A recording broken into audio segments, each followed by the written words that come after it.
Hello. Now let us look at activity 9. તમારા ગામ, શહેર કે વિસ્તારમાં પૂર આવવાથી ખૂબ જ નુકસાન થયું છે. નેચરલી પૂર આવે એટલે ખૂબ નુકસાન થાય. સરકાર દ્વારા આર્થિક સહાય અને અન્ય સગવડો પૂરી પાડવામાં આવશે. ગ્રુપમાં કામ કરો અને તમારા ગામ, શહેર કે વિસ્તારના નવીનીકરણ માટેનું આયોજન કરો. એમાં જુઓ કે શું થઈ શકે નવું, કઈ ઘટના કરવાથી, ક્રિયા કરવાથી ગામ સરખું થઈ જાય, સમસ્યાઓ હલ થઈ જાય. You may use these words from this list: library, hospital, theatre, school, panchayat office, garden, lake, cinema hall, temple, church, mosque, water tank, dairy, roads, water supply system, street lights, trees, post office, bank and shops. તો આમાં ગામ આખું repair કરવાનું હોય, તૂટી ગયું હોય, વરસાદ બહુ પડ્યો હોય, પૂર આવ્યું હોય, તો જ્યાં જરૂરમાં જરૂર વસ્તુ હોય ત્યાં મસ્ટ આવશે. આયોજનમાં લઈ શકાય, ભવિષ્યમાં કરી શકાય, કરવું જોઈએ ત્યાં શુડ આવશે.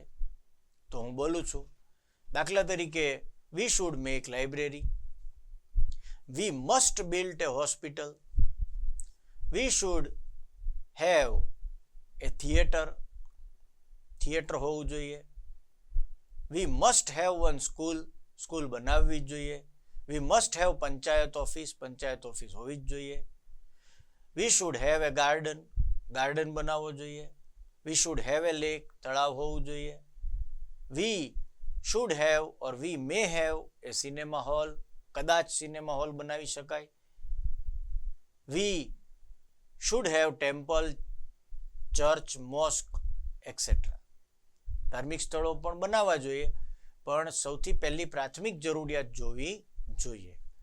We must have water tank, we must have dairy, we must build good roads, we must have water supply system, પાણીની જરૂરિયાત ખૂબ પડે, we must have street lights, we should grow trees, આપણે વૃક્ષો ઉગાડવા જોઈએ, we must have post office, we should have bank and shops.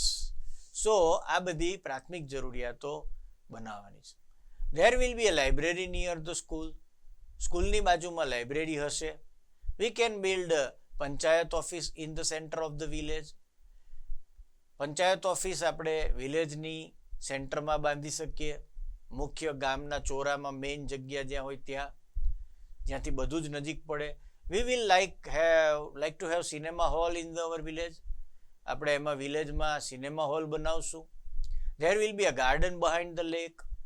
લેકની પાછળ garden હશે. We can plant trees along the road. અને ટ્રીઝ આપણે રોડની વચ્ચે થઈને બનાવશું. There must be hospital in the village. વિલેજમાં હોસ્પિટલ હોવી જ જોઈએ. Now let us look at helpline activity 9. દરેક ગ્રુપને પોતાના ગ્રુપનું તથા ગામનું નક્કી કરવાનું કહો. વિદ્યાર્થીઓને પોતાના વડીલો અને ધોરણ 9 અને ધોરણ 10માં ભણતા વિદ્યાર્થીઓ પાસેથી માર્ગદર્શન મેળવવાનું કહો.